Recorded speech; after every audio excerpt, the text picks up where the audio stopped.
Hoje é o dia de nós revermos as nossas falhas.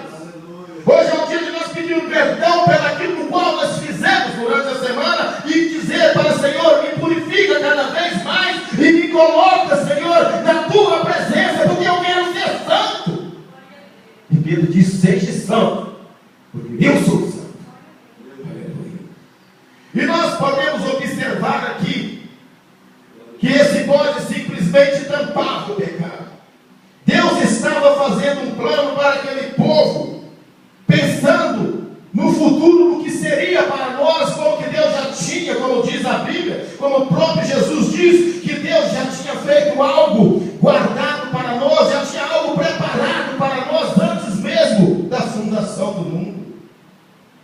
Jesus disse, quando ele disse lá em Mateus, no capítulo 25, se não me falha a memória, no verso de número 34, para todos aqueles que lavaram e remido no sangue do Cordeiro, para todos aqueles que é verdadeiramente filho de Deus, ele disse, vinde bendito do meu Pai, e possuí por herança aquilo que você está preparado antes da fundação do mundo.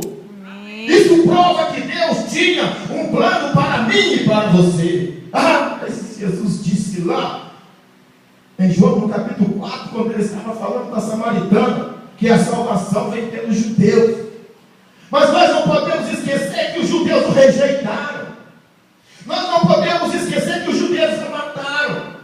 Nós não podemos esquecer que os judeus não aceitaram ele como o único filho suficiente que nos tiraria do lamaçal do pecado e nos restauraria e nos dava uma nova vida como Deus tinha planejado. Esperando ali um rei, alguém que viria de berço, porque pelo que diz as histórias, pelas leis de Deus, um judeu não podia ser pobre, um judeu tinha que ser próspero, porque era a promessa de Deus. Mas uma preposição, era a promessa de Deus para quem se permanecesse fiel, era a promessa de Deus para quem atravessasse o Jordão e chegasse ali em Canaã, não se prostrasse diante de imagem, não adorasse a Deus Baal-Beor, um Deus do qual saiu da mesma família de Abraão, um Deus do qual saiu das filhas de Ló, aonde aconteceu o meio por incesto, como está escrito lá em Gênesis, no capítulo 19, versículo número 30 para frente, não me falha a memória. E Deus avisou, se vocês entrarem, se vocês me adorarem, se vocês não desviar, se vocês não se prostrar diante de outro Deus e me seguir, vocês serão próximos. Vocês não pegarão emprestado, mas vocês terão para emprestar para ele. E o judeu tinha isso no coração.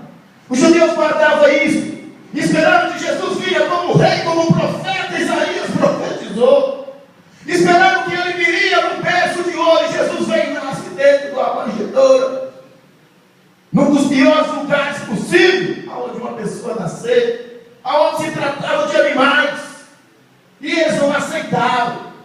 Mas nós, por misericórdia de Deus, nós o aceitamos.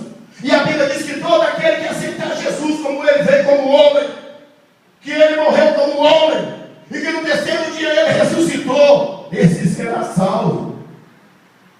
Primeiro passo,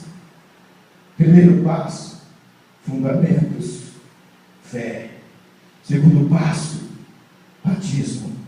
Terceiro passo, comunhão com Deus. Quarto passo, principal, temor de Deus. Que a Bíblia diz que o temor do Senhor é o princípio da sabedoria. E o entendimento do justo é conhecimento.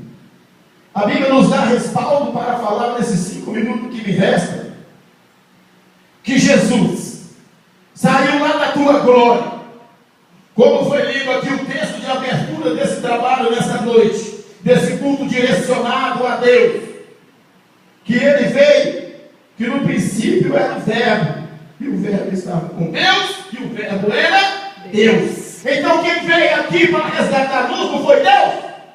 Foi aquele que nos fez conforme imagem e semelhança dele. É por isso que nós devemos prostrar o nosso joelho e orar a ele, agradecer por tudo, porque é, querendo ou não, criatura de Deus.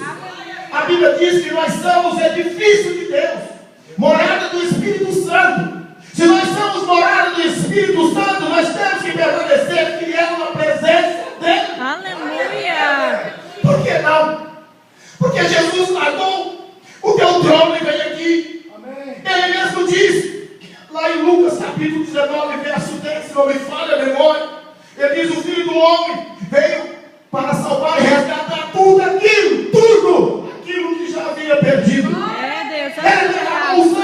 por mim e por você. E nesta noite é um culto de Santa Ceia, é um culto memorial a Ele, é um culto no qual nós temos que elevar os nossos corações e adorar a Ele de verdade, como Paulo disse lá em Romanos capítulo 12, rogo Senhor ao Deus, que apresentei-vos a Cristo, que apresentei-vos o vosso corpo como sacrifício vivo, santo e agradável a Deus. É o vosso culto racional. Não é eu que vou te salvar, é você mesmo. Você tem que abrir o teu coração, você tem que aceitar Jesus, porque a Bíblia disse que não há outro caminho a não ser Jesus. Ele diz: eu sou o caminho, eu sou a verdade e eu sou a vida. Aquele que chegar em mim e salvar-se-á, como ele diz lá, eu sou a porta. João 10, verso 9, eu sou a porta. Aquele que entrar por mim salvar-se-á, entrará e sairá e achará pastagem.